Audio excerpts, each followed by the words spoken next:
pouquinho quem é o Irad, né? Além de ser um amigo muito querido, um primo meu de terceiro grau, muito próximo à nossa família. As nossas famílias sempre foram muito próximas, mas eu vou apresentar ele um pouquinho mais formalmente nesse momento. Então, o nome completo dele é Irad Roberto Errari, então tem pessoas que conhecem ele como Roberto e tem pessoas que conhecem ele como Irad, mas ele se chama Irad Roberto Errari.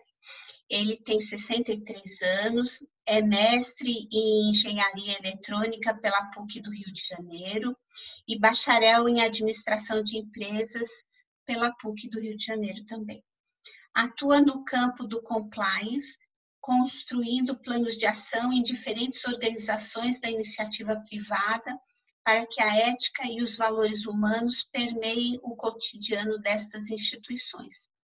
É coach credenciado pela International Coaching Community, é membro do Conselho Acadêmico da Escola Internacional de Políticas Públicas em Direitos Humanos do Mercosul e é membro da Comunidade Bahá'í do Brasil. Então, Irad, muito bem-vindo. Desde já agradecemos tua participação e agora a palavra é sua. Fica à vontade. Obrigado, Fariba. Obrigado, Larissa, vocês duas que organizaram aqui o evento. Muito boa noite a todas e todos. É uma alegria estar aqui com vocês. Conheço alguns e algumas dos que estão aqui presentes, outros não conheço, e é uma alegria tê-las e tê-los todos aqui nessa noite. O tema da noite é uma pergunta bastante desafiadora, né? É possível ressignificar a religião? É sinal que, se a pergunta existe, é porque há uma certa necessidade de se ressignificar a religião. Porque há várias percepções acerca do fenômeno religioso, né? E muitas percepções que chegam ao descontentamento, né? A religião não vem, em algumas instâncias, em algumas dimensões, né? Cumprindo com o seu papel de ser uma fonte de amor no mundo, e ser uma revelação do transcendente, do divino, alguma coisa que religue tanto o ser humano ao seu Criador, mas também religue os seres humanos entre si. E se nós não estamos vendo a religião como isso, né? Estamos vendo a religião como um empecilho, eu quero até já colocar um desafio agora para essa noite. Se a religião for causa de inimizade, de ódio, em vez de amor, a sua ausência é preferível à sua existência. Melhor não termos religião. Isso pode parecer muito drástico, mas se a religião não cumpre com o seu papel, e isso quem diz não sou eu, quem falou isso foi o filho do profeta fundador da religião Bahá'í, Abdul-Bahá, o filho de Bahá'u'lláh, ele disse isso de uma forma muito enfática, porque é melhor nos afastarmos de algo que promove desavença e desunião do que nos apegarmos de uma forma insana, né? E que só leva a humanidade a um total distanciamento entre os seres humanos. Um outro elemento que traz, quer dizer, a própria religião vem apresentando essa necessidade de uma redefinição, de uma ressignificação, porque ela se encontra, e aqui as generalizações não são muito justas, né? Mas em termos gerais nós estamos vendo o fenômeno religioso muito influenciado por um pensamento extremista, muito influenciado por pensamentos de ortodoxia, né? De um apego a fanatismo, por vezes, em vários setores. Muitas vezes, quando a gente fala de religião como isso, né? Logo nos vem o Oriente Médio à cabeça. Bom, sim, as religiões, a forma como a religião se apresenta no mundo islâmico. Mas se nós formos ao mundo cristão, essa mesma coisa acontece. Se nós formos ao mundo hinduísta, a mesma coisa acontece. No mundo budista, a mesma coisa acontece. Por que isso vem acontecendo? Então, há algo que a religião precisa voltar e olhar para si mesma, né? É essa necessidade dessa ressignificação, porque então em certas dimensões a religião se afastou do seu propósito inicial. Mas também eu queria trazer um segundo elemento que vem trazer um adendo a esse descontentamento para com o fenômeno religioso, né? É o fato de que a religião e ciência aparecem como elementos extremamente contraditórios em algumas percepções, né? A religião ela é acusada, né, de não precisar de nenhum poder de reflexão, né? Ela não deve ser regulada pela ciência e então elas são opostas umas às outras, uma à outra, desculpe.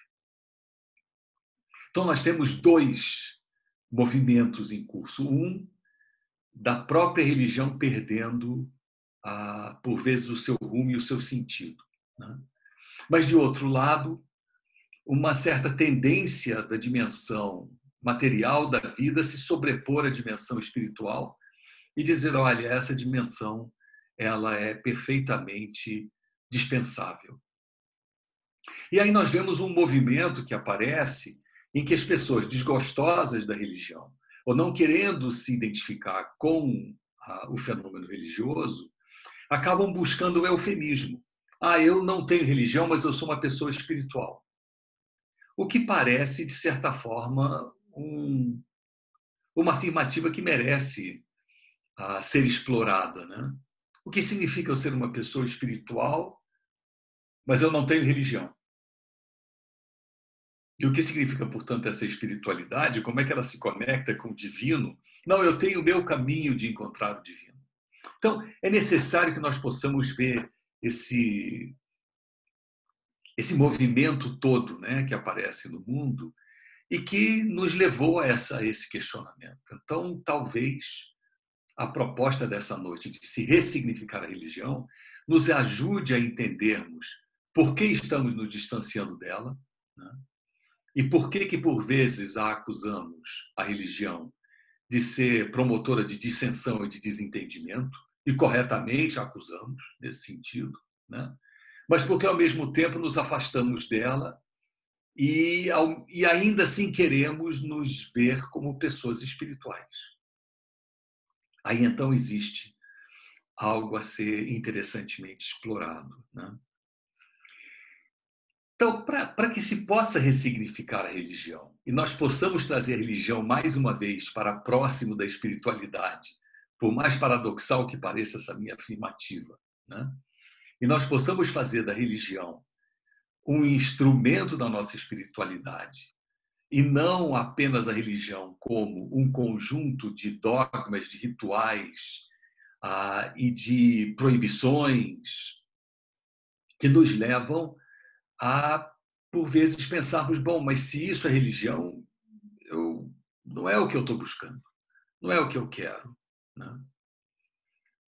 Nós temos que ver que a religião, primeiro, qual é a fonte dela? Eu vou partir de uma premissa. A religião, o fenômeno religioso, ele não é um fruto da reflexão humana. Ele não é algo que ocorre porque nós seres humanos assim refletimos e chegamos a uma conclusão que tal princípio, tais ensinamentos, tais perspectivas são interessantes de serem aglutinadas e apresentadas. Então, eu crio uma religião.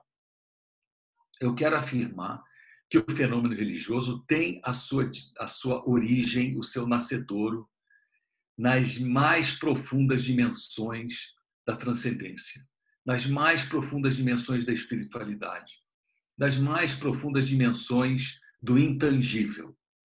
E daí eu diria, a religião tem o seu nascedouro nas mais profundas dimensões do incognoscível. Ou seja, ela nasce de uma realidade que é absolutamente diferente da nossa.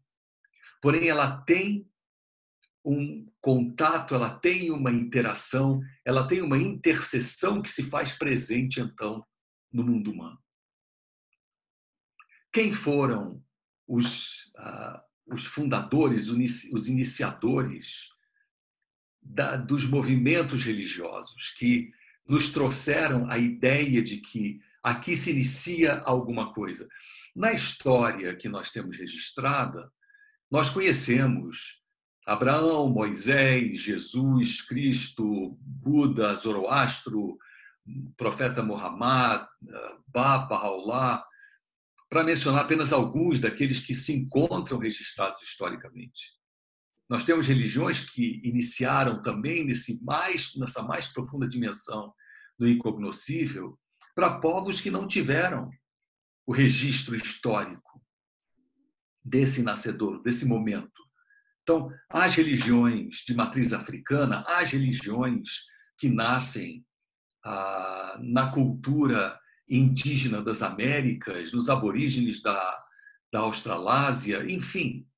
O fenômeno religioso ele é universal, ele aparece em todas as dimensões humanas. Mas eu quero afirmar como uma premissa. Ele nasce de uma dimensão que não é humana.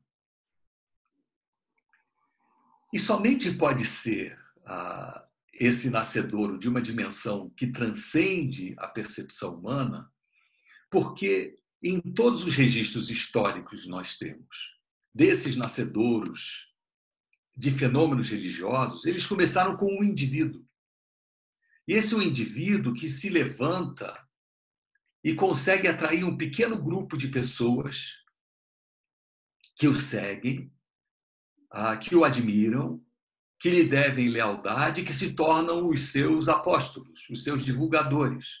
Foi assim com Abraão, foi assim com Moisés, foi assim com Jesus Cristo, foi assim com Muhammad, foi assim com Buda, foi assim com todos. Krishna, nomeiem. Esses momentos em que há esse clique, há essa inspiração, há esse momento em que se inicia algo que depois vem ser reconhecido como um movimento de identidade religiosa, de identidade de princípios e de ações, essa identificação se dá posteriormente. Na nossa cultura judaico-cristã, nós sabemos disso. Cristo nunca havia dito que ele vinha iniciar uma religião. Ele vinha trazer uma renovação da percepção espiritual. Ele não só vinha trazer uma renovação, como ele vinha também trazer uma confirmação de uma série de profecias e expectativas que rondavam aquele momento histórico em que ele se manifesta e se revela. Da mesma forma aconteceu com os outros. Mas mais tarde, anos depois, décadas depois, séculos depois, esse movimento cria uma identidade. Ele cria uma identidade, e quando ele cria essa identidade, ele cria uma institucionalidade. E quando essa institucionalidade acontece, começam os problemas. Historicamente, os problemas que nós temos com a religião institucional, com a religião estabelecida através de um conjunto de regras de relacionamento entre aqueles que são os seguidores e os fiéis dessa religião, aparece exatamente quando ela se institucionaliza. Isso é um dos elementos que muita gente diz: não, eu não quero religião, eu não quero nada institucionalizado. Eu prefiro somente os ensinamentos. E a pergunta que eu faço é: por que isso acontece? Por que acontece essa cisão, de repente, onde aqueles princípios originais que inspiraram a vida de pessoas, que levaram elas a se sacrificarem? Nós conhecemos a história das religiões que se encontram historicamente registradas, né? E vemos que isso aconteceu. É porque a religião ela tem dois aspectos. Esse é um princípio que Baha'u'lláh trouxe, o profeta fundador da religião Bahá'í trouxe, de uma forma muito didática, muito pedagógica, para que nós possamos entender por que nós criamos, de repente, um certo estranhamento para com o fenômeno religioso. Porque a religião ela possui dois aspectos. Ela possui o aspecto espiritual, que é o aspecto real, que é o aspecto que é o cerne daquilo que a religião traz. E ela tem o aspecto formal, que muda com o tempo. Esse aspecto essencial espiritual, diz Bahá'u'lláh, ele é idêntico em todas as religiões. Ele é imutável. Ele tem uma conexão com aquela fonte incognoscível, com aquela dimensão transcendental mais profunda, que alguns chamam de Deus, outros chamam de Criador, outros chamam do grande espírito, o grande arquiteto universal, chamemos como queiramos. E essa dimensão espiritual, ela se encontra intimamente interconectada entre todas as religiões, desde as religiões de matriz africana, que nós podemos dizer, não, mas elas são animistas, elas não são religiões monoteístas. Aí eu vou dizer o animismo ou monoteísmo, essa percepção monoteísta ou animista, né, a percepção, ela faz parte da dimensão formal, porque ela muda com o tempo. Ela aparece numa época como o Criador, sendo de múltiplas formas, de múltiplos enfoques de aproximação dele. Em outro momento, ele pode aparecer como sendo único. Mas é o mesmo Criador, é a mesma fonte, é a mesma essência. Esse lado espiritual, que é, digamos, a verdade com V maiúsculo, que nunca muda, né? Todas essas dimensões do passado, né? Elas trazem a mesma percepção. E quando trazem a mesma percepção, nós podemos ver que os escritos sagrados de todas essas religiões, elas têm um fio, os escritos sagrados, têm um fio condutor comum. Nenhuma se opõe uma à outra. Mas os princípios que são do lado formal, esses sim se alteram. Uma hora a religião diz ela é favorável ao divórcio, outra hora ela diz que ela é contrária ao divórcio. Nós vemos isso na própria história do cristianismo. Quando perguntam a Cristo, mas o divórcio é concedido? Ele diz não. Mas Moisés havia concedido. Ele diz, ele concedeu pela dureza de vossos corações. Agora eu vim pregar o amor. Então, essas coisas da formalidade, da forma, da religião, ela se altera com o tempo. A prática exterior da religião, as suas cerimônias, os seus métodos, digamos, de convívio social, esse lado, digamos assim, mais da dimensão material do mundo, é regido por princípios, orientações e guias que se alteram com o tempo. Então, esse aspecto, ele é contingente, ele depende das necessidades da época. Nós, infelizmente, ao longo do tempo, nos apegamos a isso. A pergunta que todos fazem é: a sua religião, como é que ela adora a Deus? A sua religião, como é que ela... quais são as práticas? Tem jejum? Tem oração? Tem isso? Eu acabo simplesmente criando o meu contato com a religião a partir dessa única dimensão. Mas que ela é uma dimensão secundária, não é a dimensão primária. Então, o aspecto mais importante que eu quero convidá-las e convidá-los a manterem o seu foco é aquele que é imutável.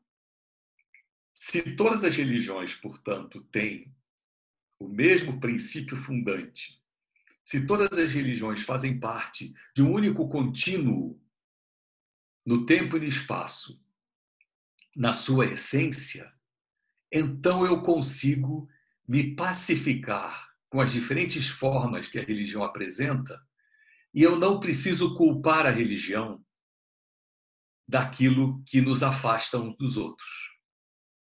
Porque se eu observo a sexta-feira, eu observo o sábado, eu observo o domingo, eu não preciso me apegar a essa observância. Eu preciso procurar onde se encontra o fio comum. Para ressignificar a religião, eu preciso ver as virtudes que todas elas nos propõem que desenvolvamos. Quando nós olhamos isso, eu começo a perceber que o dissabor para com o fenômeno religioso, ligado à sua institucionalidade, ele é simplesmente, absolutamente passageiro. Ele é secundário. Uma metáfora que os ensinamentos bahá'ís trazem acerca do fenômeno religioso é que a religião é como se fosse uma escola. O estudante passa pelo primeiro ano, segundo ano, terceiro ano, e a cada ano que ele passa, ele acumula um novo conhecimento. Alguns conhecimentos dos anos anteriores, talvez ele ou ela tenha que deixar de lado. Mas isso não significa que o professor fosse incapaz ou que o professor fosse desconhecedor daquela verdade. Lembrem-se qual foi a surpresa que todos nós tivemos quando chegamos, na minha época, no admissão, na quinta série, né, atualmente o quinto ano, quando nos foi revelado que existe sim a possibilidade da equação 1 menos 2. Ela tem um resultado. Foi quando aprendemos os números relativos e aprendemos que havia números negativos. Só que na quarta série do antigo primário, no quarto ano atual, né, jamais a professora diria assim, talvez exista a possibilidade, dizia essa conta é impossível. Nós acreditamos à professora ou ao professor do quarto ano a ignorância, dizendo, olha como ele era ignorante. Ele não sabia disso, olha como ele nos manteve na ignorância e não nos possibilitou que pudéssemos ter acesso ao conhecimento. Mas não é isso. O conhecimento, os professores, todos eles têm. Eles somente ocultam de nós esse conhecimento, dada a nossa imaturidade, a nossa incapacidade. Então, muitas vezes, nós nos apegamos aos mandamentos, princípios, guias, orientações religiosas de uma religião, e quando vemos que esses princípios não mais atendem às necessidades da época, ficamos desgostosos com a religião como um todo. Então, ressignificar a religião passa, então, até agora, por dois elementos centrais. O primeiro, que existem duas dimensões na religião, a dimensão essencial e a dimensão contingente. A essencial é aquela que é imutável com o tempo, a contingente é aquela que muda com o tempo de acordo com as necessidades da humanidade numa dada época. E o segundo, a religião, ela é progressiva, ela adquire novas formas, ela soma novos conhecimentos, ela traz novas perspectivas. Eu só consigo ressignificar o fenômeno religioso, ressignificar a religião, se eu aceitar a ideia de que a religião não é estática. Mas quem transforma a religião estática? Nós. O fato de que eu vou trazer de novo o exemplo da nossa cultura judaico-cristã, o fato de Jesus Cristo, ter sido tão perseguido e finalmente ser crucificado, se deu, em boa medida, ao fato da humanidade se apegar aos conceitos anteriores. Não conseguir aceitar os novos conceitos. Não querer aceitar a nova transformação. Então, eu me apego aos conceitos anteriores, eu me apego à ideia de que 1 menos 2 é uma equação impossível, e eu crucifico o professor ou a professora do quinto ano, dizendo que ele está dizendo uma blasfêmia, ao dizer que existe o menos 1. É tão simples quanto isso.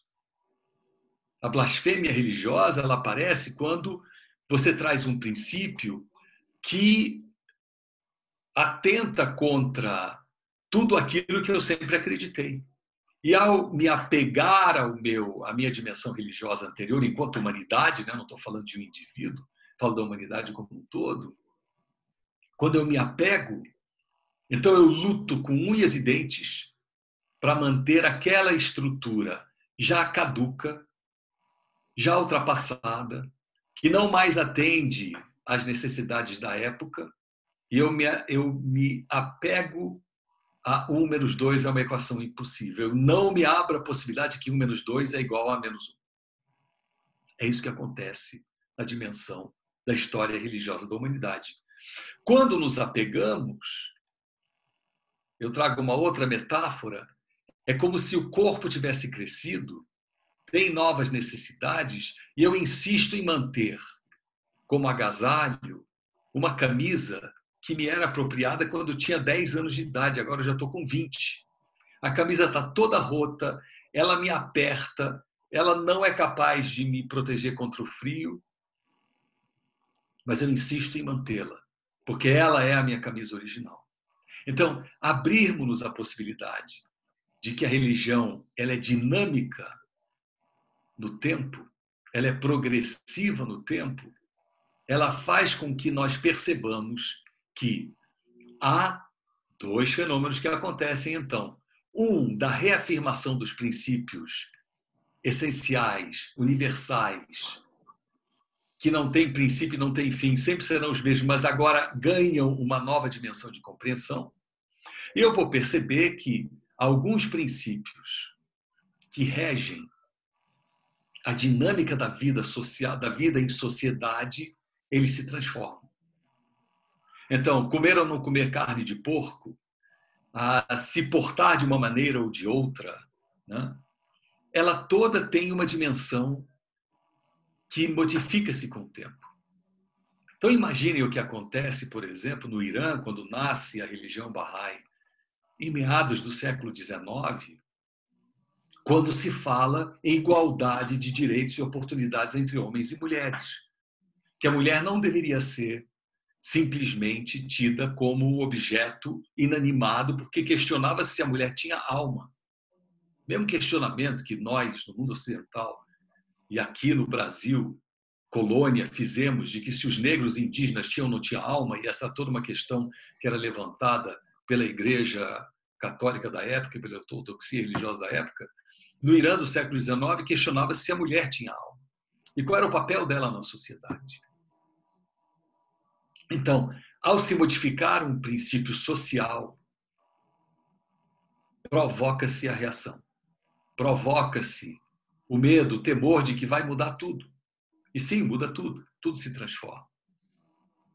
Um outro elemento assim, muito claro sobre o que significa a transitoriedade daquilo que o fenômeno religioso nos traz e que nós não devemos nos apegar a isso. Por exemplo, a fé Bahá'í trouxe no século XIX a necessidade de um governo mundial. É algo absolutamente ligado à forma como a sociedade se organiza no planeta Terra. Mas daqui a 1000 anos, o nosso problema não vai ser de um governo mundial mais. O nosso problema vai ser de entendimento interplanetário, de outras regras, outras dimensões da vida humana. Nos apegarmos somente ao governo mundial, ele não atende mais a essa necessidade. As necessidades são outras. Bahá'u'lláh diz que cada época tem os seus males e suas necessidades. E para cada mal e necessidade existe um remédio.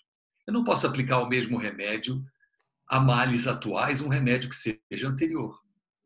Quando isso acontece, o remédio perde a sua eficácia.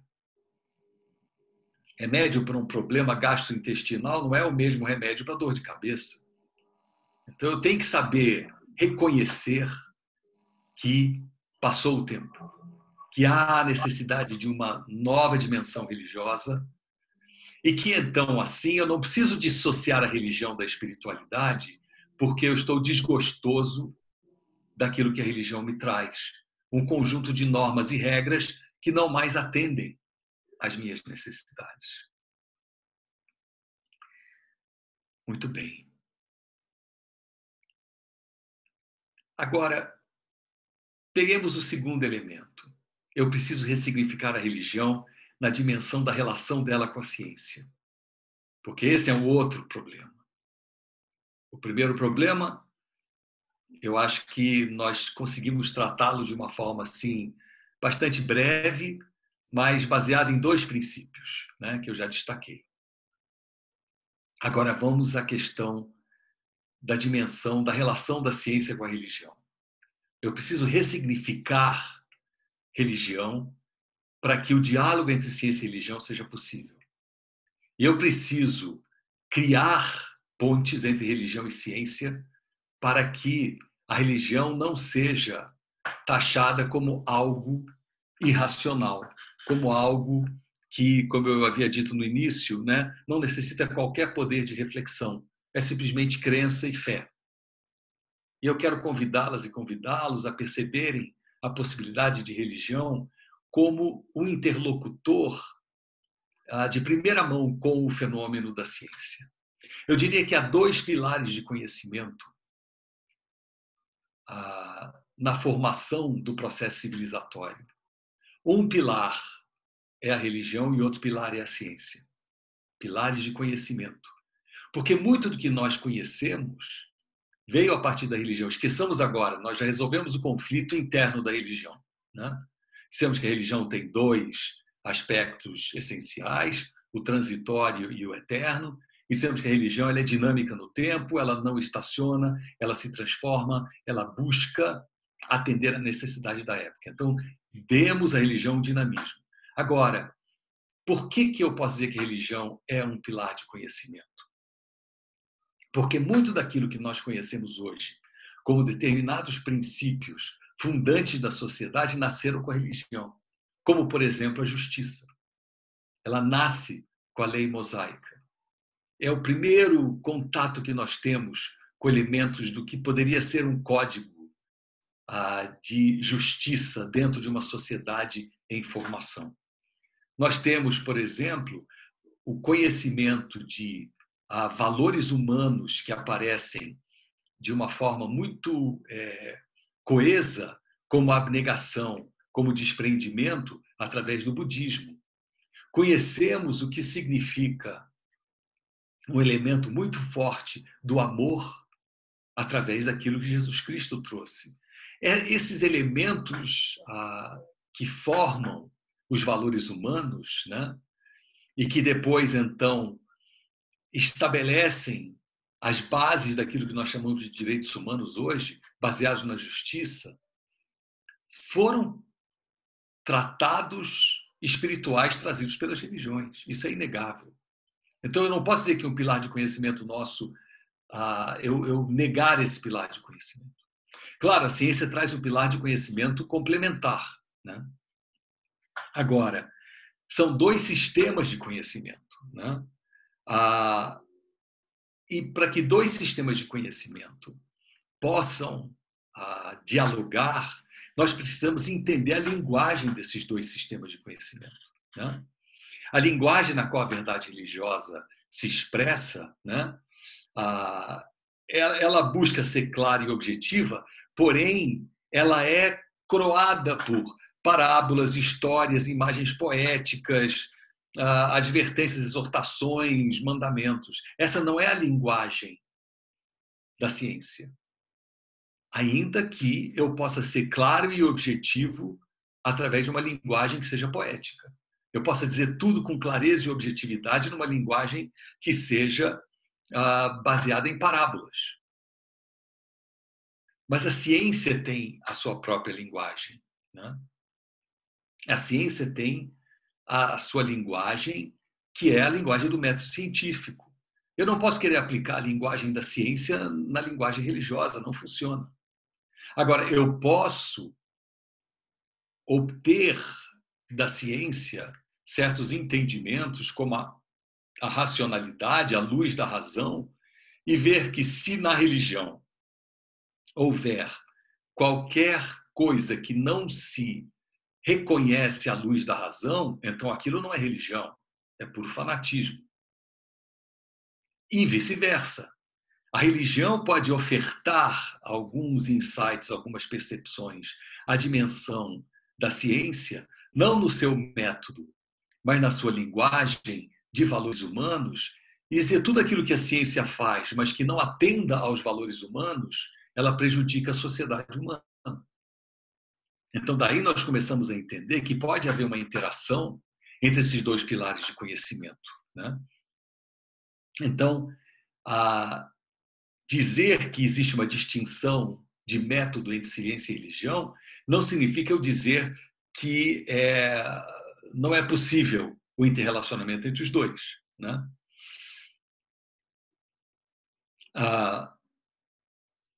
Dois sistemas distintos, então, existem, né? Mas dois sistemas que são pilares do conhecimento humano, mas que têm a sua própria linguagem e tem momentos em que um pode dialogar com o outro. Isso dá riqueza àquilo que é a realidade religiosa e dá riqueza àquilo que é a realidade científica, né? Essa riqueza que nós queremos buscar, né? Então, eu posso levar fundamentos éticos a partir da religiosidade para aquilo que são os avanços tecnológicos. Quais são os elementos éticos que os avanços tecnológicos não podem ultrapassar determinado limite ou determinada barreira, né? E, por outro lado, quais são certas perspectivas religiosas que não podem progredir se elas não forem explicadas à luz da razão? Nós somos seres racionais. Eu não posso acreditar tudo à fé e à crença. E eu tenho que buscar entender o que significa o fenômeno religioso através de suas parábolas, da sua linguagem poética, da sua linguagem de histórias e etc., mas à luz da razão. Vou trazer um exemplo. Eu posso dizer que a linguagem poética, se assim me permitirem, a linguagem metafórica que o Antigo Testamento traz, ele não condiz com a racionalidade. Porque se em Gênesis se diz que o mundo foi feito em 7 dias, eu digo, bom, eu sei que não foi feito em 7 dias. Nós temos comprovações científicas que são bilhões e bilhões de anos só para esse universo conhecido. Então, como vem me dizer que foi feito em 7 dias? Tá, mas agora eu quero usar a racionalidade para com a linguagem metafórica. Será que esses 7 dias significam 7 etapas? Significam 7 distintas dimensões siderais? Pode ser qualquer coisa, né? Mas aí eu vejo que, estranhamente, no primeiro dia, né, está registrado em Gênesis, né, Deus fez a terra, o mar e etc. No segundo dia, ele fez as estrelas, o firmamento e etc. E no terceiro dia, para distinguir a noite do dia, ele fez o sol e as estrelas. Agora eu digo, mas se o sol só apareceu no terceiro dia, como é que existia a noção de dia? Primeiro dia, segundo dia, se a noção de dia é a translação da Terra em torno, a rotação da Terra em torno do seu próprio eixo, o Sol aparecer no mesmo lugar. Se não havia Sol, como havia noção de dia? Então, esse dia não significa o dia de 24 horas, esse Sol não significa o Sol do firmamento, nem essas estrelas. Mas o que o relato bíblico do Antigo Testamento tenta nos trazer é que houve etapas, houve uma série de etapas que foram cumpridas, que houve ordem, né, na criação do universo, que as coisas não apareceram de repente, elas foram evoluindo. Eu digo, bom, até que isso tem sentido. Então, quando eu uno as duas linguagens e trago algo do pensamento científico para o pensamento religioso, eu consigo perceber que a linguagem religiosa, então, ela é simplesmente metafórica, é uma metáfora, e que essa metáfora tem um significado profundo que, sim, dialoga com o pensamento científico. Agora vamos para o outro lado. A ciência avança e eu questiono se eticamente determinado avanço atende ou não atende aos melhores interesses da sociedade humana. Essa é uma questão importantíssima, né? Clonagem de seres humanos, por exemplo. Até que ponto nós vamos eticamente manter isso como um a não ser explorado, né? Quais são as implicações disso? O que significa eu egoicamente querer um clone meu porque eu acho que eu sou maravilhoso? Quais são as implicações morais, espirituais. Assim. Então, há uma necessidade de que se questione isso. Não é à toa, então, que existem as comissões de bioética. A comissão de bioética existe para quê? Para dizer, olha, alto lá, até aí não mais. Ou sim, siga adiante, aqui não tem problema. Então, há necessidade. De onde vem essa ética? De onde vem essa moral? De onde vem esse conjunto de princípios que nós consideramos como essenciais para o nosso convívio humano? Então, sim, a dimensão religiosa, ela traz uma colaboração. Só que hoje nós não dizemos que é a dimensão religiosa que trouxe isso. Porque nós, de certa forma, criamos essa cisão, né? Nós nos fragmentamos. E agora está na hora de nós voltarmos a nos vermos como seres integrais. Essa fragmentação entre o espiritual e o material no ser humano não atende aos nossos melhores interesses.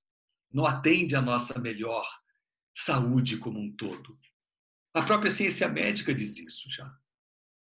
É preciso que espiritualmente você esteja centrado para que fisicamente você possa encontrar a cura também. A ciência médica já nem fala mais só de emocionalmente equilibrado, já fala nessa dimensão do espírito, seja lá o que ele for.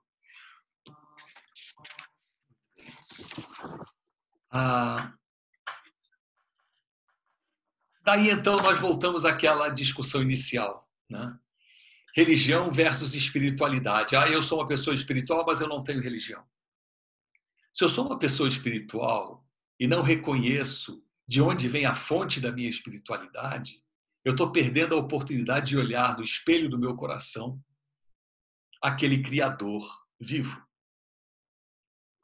Porque o que a religião faz é nos convidar a olharmos para nós mesmos e encontrarmos em nós um reflexo dessa imagem, daquele incognoscível, daquele mais recôndito da dimensão da transcendência que se encontra dentro de nós e que nós chamamos de Criador.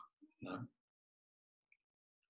Então, não é um caminho, eu diria assim, mais eficiente eu negar a religião e me apegar à espiritualidade, porque quando eu nego a religiosidade, eu também nego, em uma certa dimensão, a possibilidade da interconexão entre todos. Porque a religião é o religare.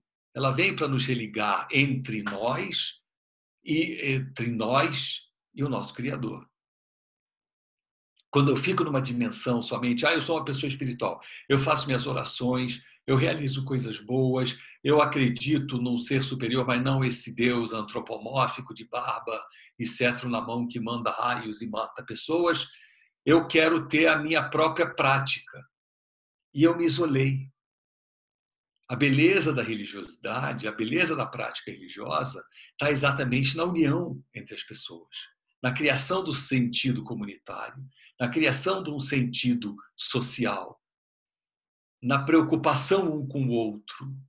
Quando eu sigo o caminho somente da espiritualidade, eu tenho esse grande risco de me tornar extremamente individualista, o que é um contrassenso, porque eu estou buscando a espiritualidade exatamente para eu me tornar um doador universal. E eu não vou conseguir isso.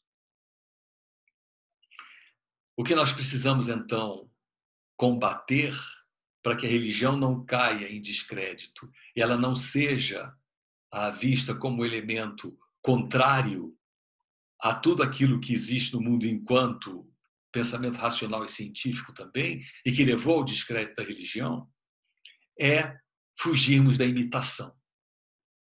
Nosso grande desafio como seres humanos é fugirmos da imitação. Toda vez que nós imitamos na dimensão religiosa, simplesmente seguimos os passos dos nossos antepassados e ancestrais, porque sempre foi assim e sempre o será, nós levamos a dimensão da religiosidade a descrédito. Por quê? Porque a imitação destrói os fundamentos da religião. É a imitação cega. Eu não sei por que eu sou, só sei que eu sou. E só sei que eu sigo por uma questão de tradição. Eu estou destruindo o fundamento da religiosidade. Então, buscar a verdade por mim mesma, por mim mesmo, me apegar àquilo que é fruto da minha busca e tenazmente querer ver a luz com meus próprios olhos e não com os olhos alheios, eu estarei aplicando justiça para comigo mesmo, para comigo mesma, né? E daí então a gente sai dessa escuridão que é a imitação e nos dirigimos àquilo que é pura luz e iluminação. Bom, essa era a ideia de criar um pouco de curiosidade para ver como é que a gente pode ou não pode, né, ressignificar a religião. E a ideia era essa da gente poder agora debater um pouco, discutir um pouco. O Zoom nos ajuda muito a que isso aconteça. Então, sintam-se livres para poderem, através do chat, apresentar perguntas, questionamentos, ou, enfim, também fazerem a sua observação. O que eu estou apresentando aqui é só uma cutucada, uma forma assim muito breve, né, de podermos introduzirmos-nos ao tema dessa ressignificação do fenômeno religioso. É isso. Obrigada, Irati. Vamos agora então ver quem gostaria de fazer uma pergunta, fazer uma colocação. A Larissa vai conduzir essa parte, né, Larissa? Eu tô aprendendo ainda, viu, Irati? Tem paciência comigo, hein?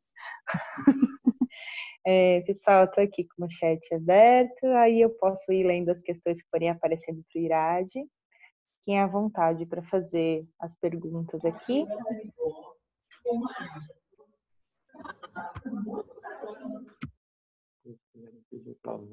Se quiserem pedir a palavra também, se for uma coisa mais extensa, a gente tem um tempinho,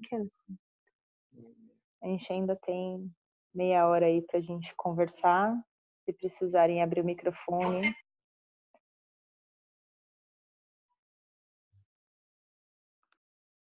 Posso fazer uma pergunta para começar? Obrigado pela palestra, foi ótimo, muito rico, muitas ideias. Queria fazer uma pergunta que é o seguinte, acho que uma das coisas que muitas vezes, acho que você trouxe nessa ideia de como a religião nos ajuda a construir uma certa ética ao longo do tempo, como ela vem introduzindo certas ideias, certos conceitos ou princípios, a gente vai aprendendo sobre ele, e que isso, por exemplo, é a base para a gente pensar, por exemplo, os direitos humanos, né, da maneira como a gente tem eles hoje. A pergunta que eu queria fazer era, acho que a gente poderia ser levado a pensar que ter os direitos humanos definidos é suficiente. A gente não precisa agora ter também a religião para trazer outras coisas, né? Os direitos humanos já codificam muito dessa ética. Então, a nossa grande missão é defender os direitos humanos. Eu queria perguntar como é que você vê essa relação entre a defesa de direitos humanos e o papel das religiões na sociedade atual. Muito boa pergunta. E tem um pequeno serzinho que veio destruir essa ideia de que basta ter os direitos humanos que está tudo resolvido. Ele chama-se coronavírus. E isso que vocês todos viram aí nas redes sociais, o diretor-geral da OMS chorando e perguntando por que os seres humanos não conseguem se unir no momento em que a vida ela é tão preciosa e pode estar sendo destruída. Então, o primeiro direito humano, essencial, direito à vida, eu posso dizer que ele está assegurado? Não está assegurado. Porque não basta estar no papel de que governos têm que assegurar o direito à vida a todos os seres humanos e, com isso, o direito humano fundamental de reconhecimento de todos tem que ser preservado como cláusula pétrea imutável. Aí aparece o coronavírus e a humanidade ela está sucumbindo ao coronavírus, né? Literalmente sucumbindo. Nós vamos chegar facilmente à casa de 1 milhão de mortos, coisa que todo mundo achava que era impossível de acontecer. né? Mas por que isso está acontecendo? Porque falta responder à pergunta do Tedros, o diretor-geral da OMS. Por que é tão difícil fazer os seres humanos se unirem? Porque as leis e os códigos de direitos não são capazes de fazer isso. Quem é capaz de fazer isso é a religião. O que a religião pode dizer? Olha só a sabedoria de Baha'u'lláh, o profeta fundador da religião Bahá'í, há 177 anos atrás, dizer que a única saída que a humanidade tem para poder resolver todos os seus dilemas é se ela estabelecer firmemente a sua unidade. Agora, para eu estabelecer firmemente a minha unidade, eu tenho que ter em consideração todos os povos e raças da Terra como sendo um só. Reconhecer a unidade significa isso, quer dizer, a unidade dos dedos da mão, né? Todos nós agimos em consonância, em uníssono, nos entendemos, trabalhamos um para ajudar o outro, os dedos da mão fazem isso.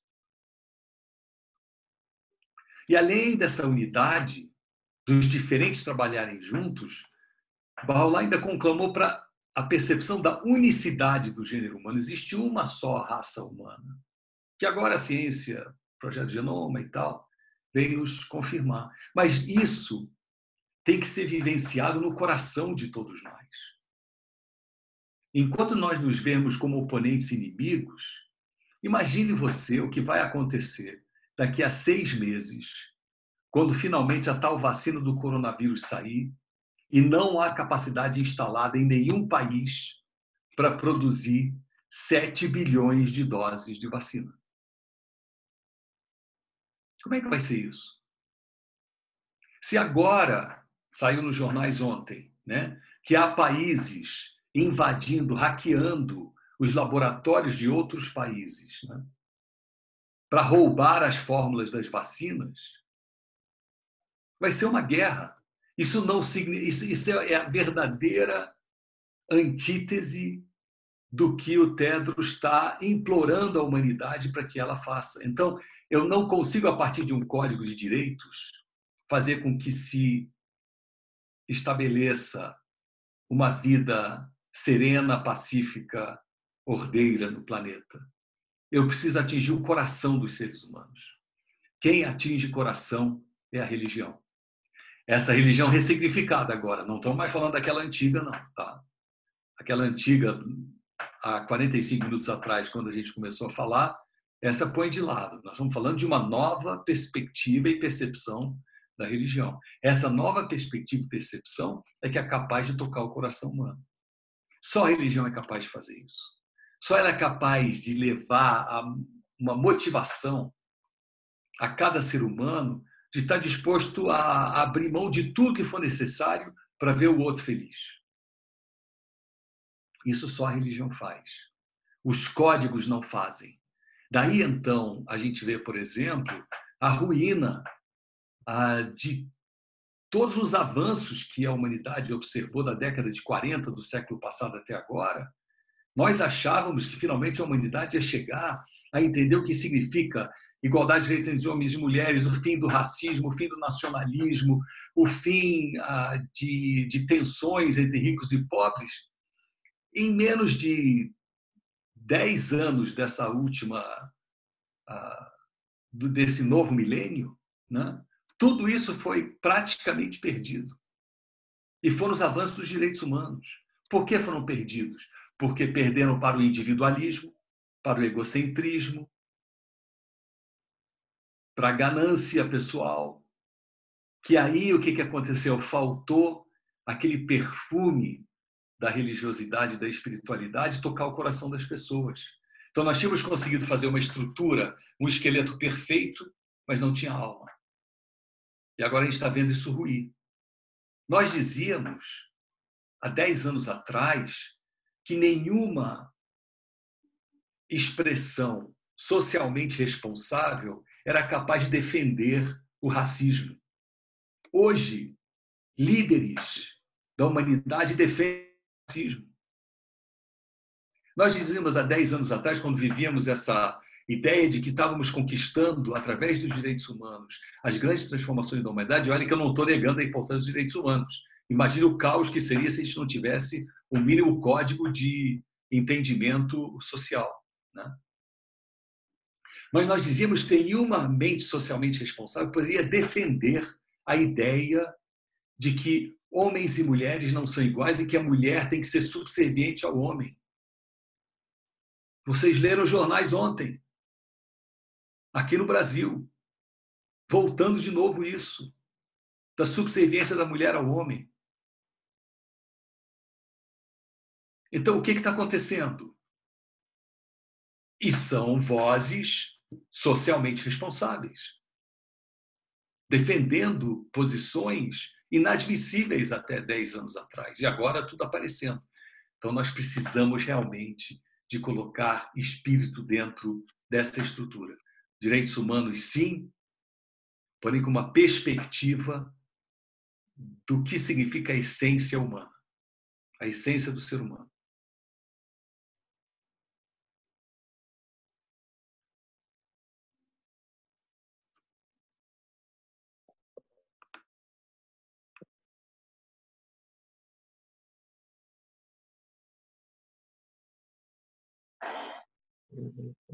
Obrigada, Irade. Eu sou uma pessoa que precisa digerir as coisas, então cada resposta sua, cada fala sua, eu ainda estou pensando.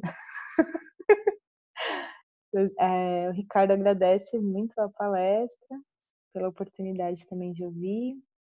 Pessoal, lembre-se de não ficar acanhados de fazer pergunta, depois todo mundo quer fazer pergunta ao mesmo tempo no final, hein?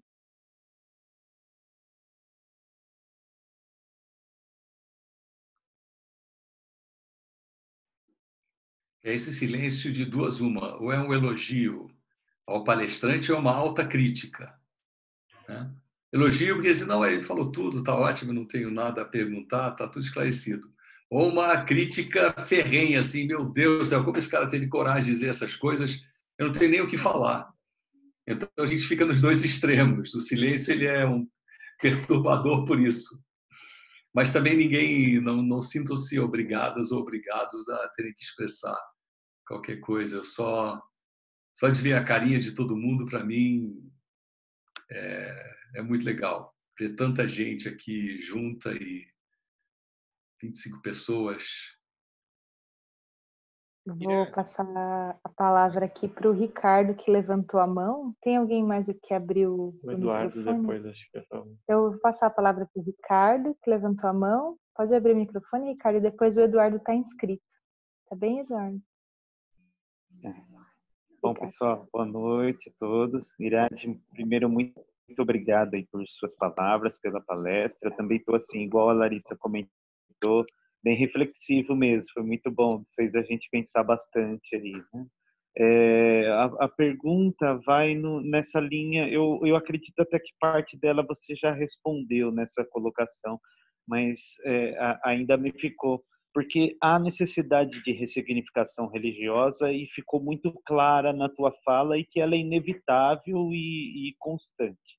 Ela vai ocorrer de toda forma, né? Mas agora também há uma necessidade de ressignificação das demais instituições, por exemplo, as instituições financeiras, que acumulam riquezas e não gera produtividade, das instituições políticas, que partem do princípio de se dividir e de se identificar em identitarismos para que, né? Então, são instituições muito petrificadas nesses seus conceitos. Então, como esse desafio, como é que essa ressignificação religiosa consegue contribuir para que a gente possa ajudar a ressignificar estas outras instituições tão petrificadas na sua formatação, sistema, e que rege a sociedade atual que a gente vive? Legal, Ricardo. Muito obrigado pela pergunta. Para mim é assim fundamental que a primeira ressignificação seja da religião. Uma das razões pelas quais a humanidade está se perdendo ao longo dos séculos, né, num projeto civilizatório, é porque a humanidade como um todo não conseguiu encontrar, dentro da dimensão do sagrado, dentro da dimensão do transcendente, dentro da dimensão da religiosidade, dos princípios éticos, morais, espirituais que a religiosidade é capaz de nos trazer, um elemento que alimente, que nutra as demais instituições humanas, essas sim humanas, estabelecidas pelos seres humanos, né? Então, olha só, quando você traz a questão da falência das instituições políticas, no mundo em que nós estamos dizendo que é necessário a unidade, a união, a política partidária não tem mais lugar. Ela é um verdadeiro dinossauro que habita entre nós ainda. Porque a política partidária ela só vai valorizar e estimular a divisão e não a união, a polarização e não a unificação. De novo, se eu não trago esse bafejo, esse sopro que a religiosidade pode nos dar, a religião pode nos dar, através de uma ressignificação do nosso papel enquanto seres humanos nesse mundo, eu não consigo mudar o modelo econômico. Um modelo econômico baseado somente agora no consumismo, no individualismo, na aquisição de bens materiais cada vez mais. E é uma questão geral, quer dizer, o aumento da base de consumo é a grande saída que o mundo capitalista encontrou para conseguir se manter. Daí, então, a volatilidade de tudo aquilo que você acha que tem, hoje e amanhã você não tem mais, a obsolescência de todos os equipamentos, né? Ela existe exatamente para te forçar a continuar comprando, adquirindo, adquirindo, adquirindo. Então, nós nos tornamos consumidores vorazes. Onde existe lugar para a cooperação? Onde é que existe lugar para a compaixão num sistema econômico baseado na voracidade consumista? Não tem como. Agora, se eu disser para você que você, Ricardo, como indivíduo, é capaz de transformar a base econômica que rege a tua vida a partir de um ato muito simples, extremamente simples, Ricardo. Vá ao supermercado sempre com a seguinte pergunta na cabeça: isso é desejo ou necessidade? Na hora que você for pegar na gôndola uma coisa, pergunte se é desejo ou necessidade. Eu preciso desse chocolate? Eu preciso. Mas tem que ser Lindt? Ou pode ser Garoto? Pode ser Nestlé?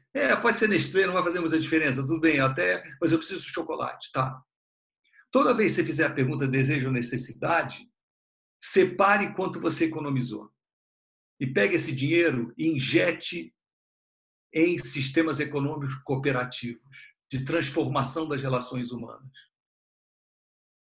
Você vai ver como você, Ricardo, uma única pessoa é capaz de mudar o mundo ao seu redor, fugindo da ideia de você ser uma presa fácil dos desejos. Tem que ser uma BMW, um novo carro? Ou pode ser um Ford? BMW é muito legal, carro confortável. Tá, compra o confortável nacional. Pode ser. Tem como você aceitar isso? Se você estiver tomado por uma consciência espiritual, uma consciência que somente a religião é capaz de lhe ofertar, e que você está disposto a abrir mão de algo em nome de algo maior, você muda o sistema econômico. Mas esse sistema econômico não é capaz. E vão para os outros sistemas, o político, o econômico, toda a estruturação do que significa bem-estar social, tudo isso muda em questão de segundos. Mas nós precisamos mudar, então, ressignificar realmente a dimensão religiosa. Ela é a base de tudo. Por isso que eu parabenizo as organizadoras pela escolha do tema. Elas que escolheram o tema. Ressignificar a religião é a base de toda a transformação da sociedade humana. Ela mexe com tudo.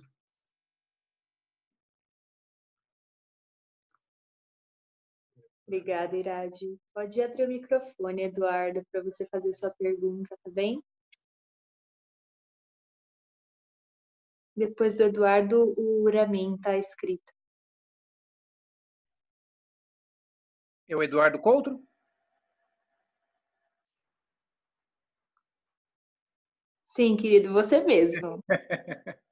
Bom, gostaria de iniciar a saudar o querido Irade, parabéns pela reflexão. Na verdade, uma posição que eu vou colocar, ou seja, o tema é possível ressignificar a religião? Então, a ideia não é somente dizer que sim, mas é que é absolutamente necessário que façamos e que o façamos com cuidado, com atenção e que o façamos sempre. A religião, enquanto conexão com o sagrado, tem muito a ver com o modelo mental reinante na nossa sociedade, na nossa cultura. E não apenas pela pandemia, mas pelo momento de transformação, de mudança que nós vemos na nossa sociedade, é absolutamente necessário que o façamos e o façamos sempre. Então, é mais uma deixa aí para o querido Irade comentar sobre esse modelo mental que nós temos do que significa religião, nos conectarmos com o sagrado e essa necessidade de que façamos cada vez mais essa ressignificação. Como devemos trabalhar isso na nossa mente, na nossa família, na nossa sociedade. Mas é uma deixa para o amigo. Valeu, Eduardo. Obrigado, querido. Obrigado aí pela colocação. Eu acho que é fundamental a mudança do modelo mental, que nosso modelo mental está baseado na ideia da religião enquanto um fenômeno estático, não um fenômeno dinâmico. Essa é a minha religião, essa é a sua religião. Eu vou continuar com a minha religião e ela vai continuar exatamente assim como ela é por todo sempre. E você continue com a sua religião e eu respeito ela e ela continue assim por todo sempre. Como se as religiões fossem fenômenos estanques, que não se comunicam, que não têm uma mesma base comum, que não têm uma mesma origem e que o seu dinamismo já não tenha sido provado e comprovado ao longo dos milênios, mas que agora a humanidade parece que estancou cada um na sua dimensão religiosa, sem conseguir perceber que todas essas dimensões religiosas, elas clamam por uma unificação. Elas clamam por uma fé comum, uma causa universal. A menos que isso aconteça, isso não significa que as religiões percam as suas identidades. Ninguém está dizendo isso. Mas reconhecerem o seu nascedouro comum e reconhecerem que elas todas são parte de um processo único que não tem fim, isso transforma radicalmente essa perspectiva desse modelo mental de que as religiões são estanques, que elas são estáticas, que elas, ao contrário, elas se comunicam, não são estanques, e ao contrário, elas não são estáticas, elas são dinâmicas, elas evoluem. Né? É isso. Obrigado, querido.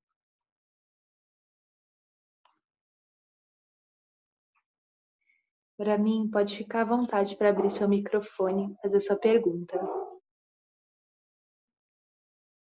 Oi, Irade, muito obrigado aí pela palestra, foi ótima.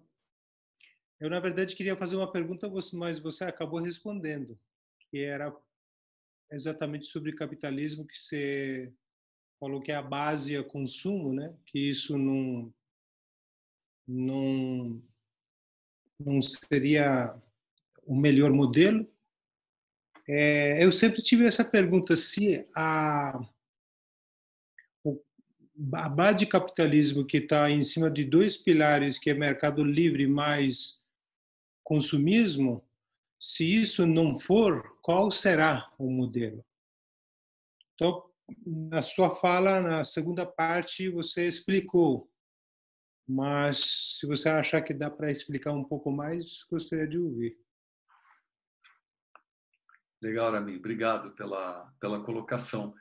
É que se não for a base, não for o consumismo, né? a produção de bens a serem consumidos por um mercado cada vez mais voraz e pujante, né? O que vai acontecer com a humanidade? Ela vai redimensionar, redefinir o que são as suas prioridades. A minha prioridade, ela passa a ser definida a partir de parâmetros que têm uma significância ética, moral, espiritual para mim e para o grupo, né?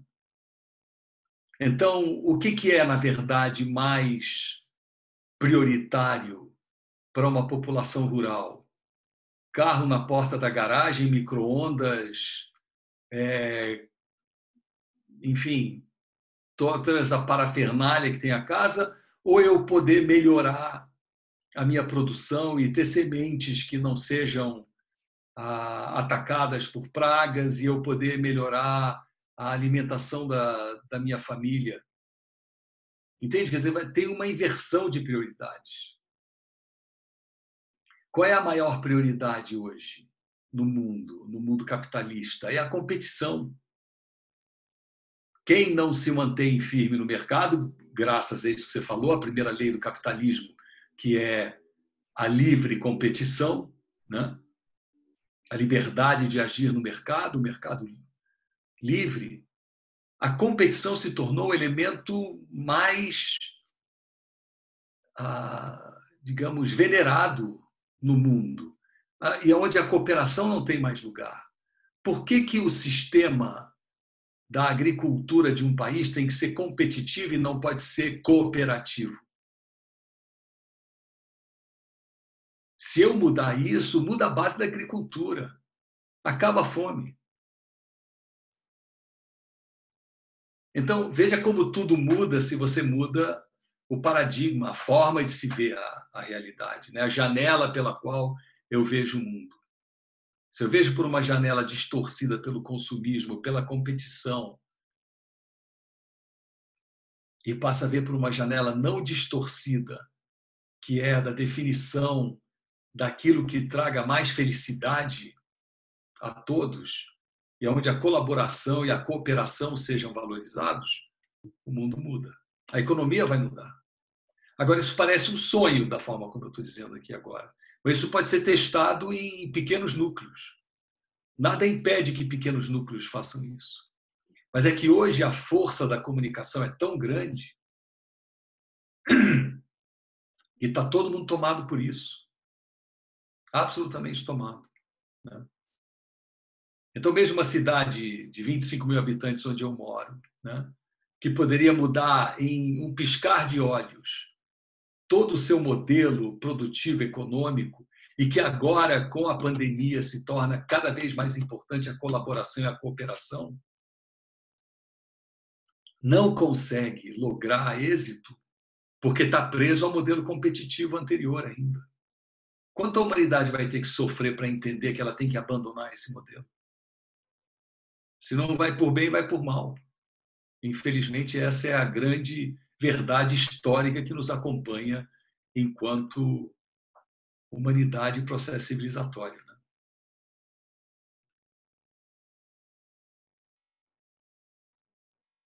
Obrigada, Irad. Tem um inscrito aqui do meu lado para fazer a pergunta. Irad, muito obrigado pelas reflexões que você nos trouxe, maravilhosas. Nós estávamos aqui ansiosos para que você tome um copo d'água também. A gente está sentindo que sua voz está aos poucos acabando. Foi um erro estratégico mesmo não ter trazido o copo d'água aqui para dentro, mas está tudo bem. A pergunta que eu queria te fazer é a seguinte: diferentes pessoas hoje em dia buscam a Deus de diferentes maneiras, né? O místico procura experienciar Deus diretamente. Alguns místicos, né? Se isso é possível, qual é a necessidade que eu teria da religião?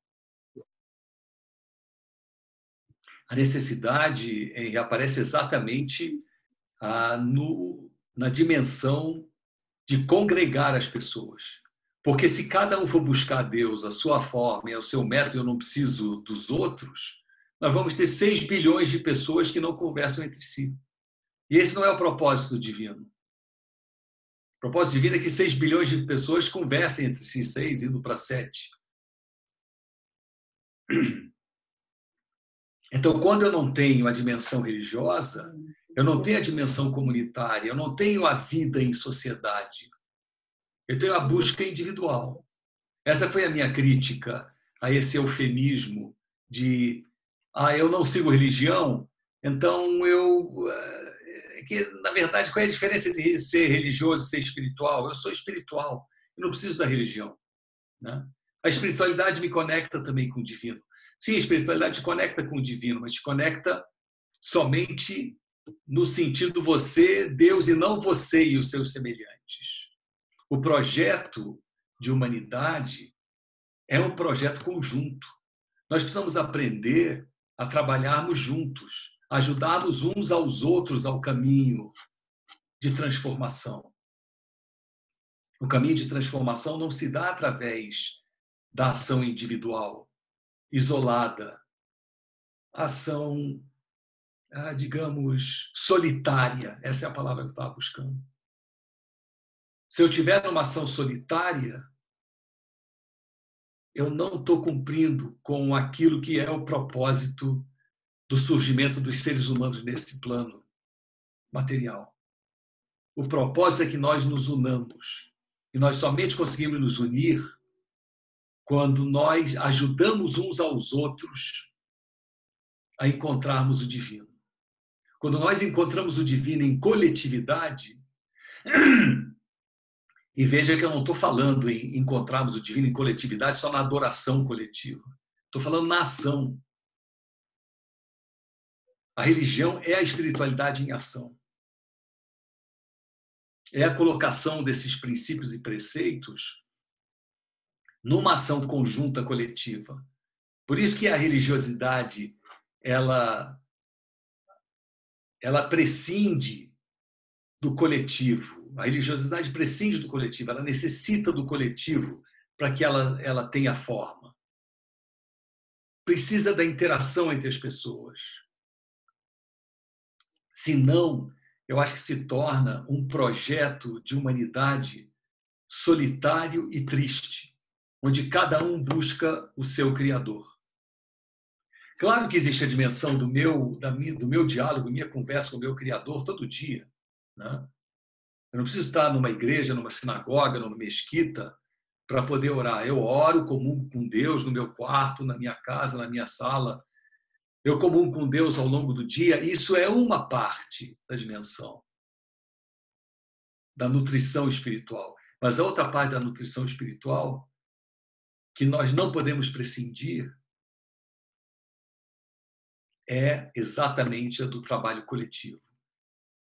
Nós só aprendemos a colocar os princípios espirituais em ação se nós estivermos vendo uns aos outros. Eu preciso da alteridade para que eu possa treinar tudo aquilo que eu digo que eu sou. Senão, o asceta, o monge que fica no alto de uma montanha recluso, ele alcançaria o nirvana sem precisar da humanidade, mas onde ele vai testar tudo aquilo que ele aprendeu, tudo aquilo que ele diz, que ele advoga e segue, né? Eu preciso do coletivo e só a religião nos dá o coletivo. É ela que nos dá essa matriz onde eu posso operar os princípios que eu assimilei. É assim que eu vejo a importância da religião.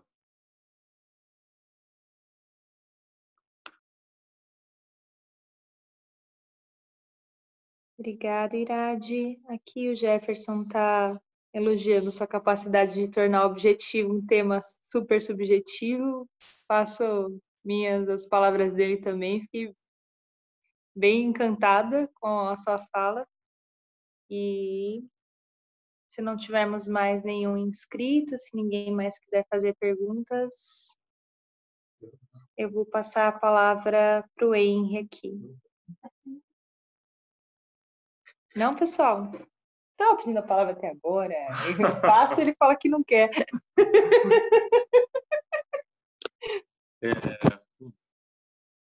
feliz e grato por nós termos tido a presença do Irad hoje conosco.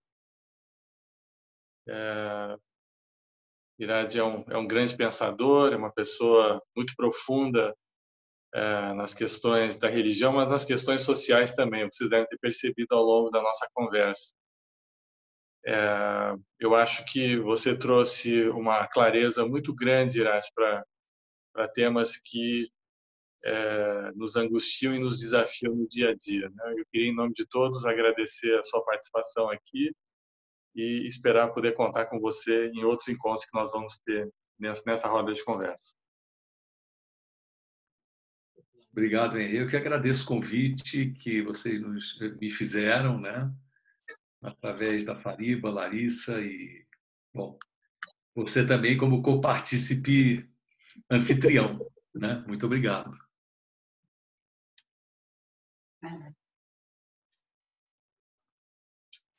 Então, tá bom, pessoal. Então, a gente agradece muito a fala do Irad, a participação de vocês. Em breve a gente vai disponibilizar o link para vocês poderem mandar para outras pessoas, para a gente poder socializar esse conhecimento com outras pessoas, tão importante. E é isso. Hoje a gente cravou às 10 horas, hein? Que ótimo. E terminando com uma frase de Platão que eu gosto muito, quando ele diz: é compreensível que as crianças tenham medo da escuridão. O que não é compreensível é que os adultos tenham medo da luz.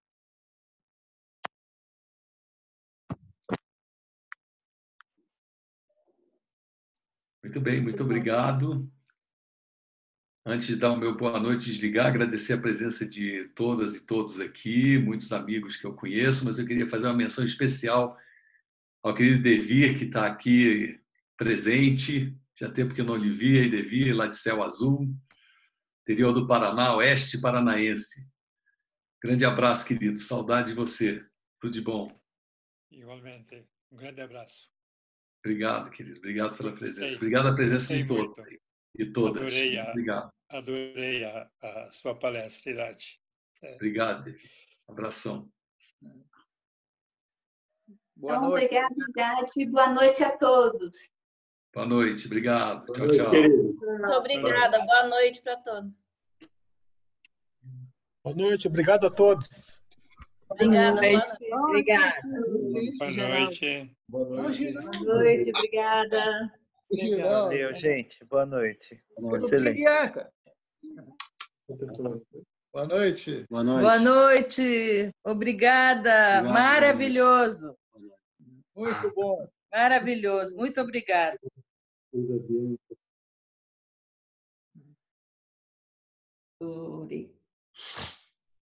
Essa é a Bianca? Ah, apareceu o rostinho agora. É a Bianca, é isso, Bianca. Eu tenho uma irmã que chama Bianca, tinha esperança que fosse ela, não é? É uma grande flor lá do aberta. Tudo bom, Bianca? Que bom te ver aqui. Igualmente. Muito Só bom assim para você nos visitar, né? Só assim para você chegar na nossa casa. Nunca fui aí, isso mesmo. Então, tem que vir. Tem que vir nos visitar, Bianca. Com prazer. Veio virtualmente, agora tem que vir pessoalmente. Uhum. Vai Com ser uma honra. certeza. Ah, Fariba, linda família. Obrigado, querido. Tchau a todos. Tchau. Uma boa Olá, noite a Rafa. todos. Olá, rapaz. Tchau. Boa noite.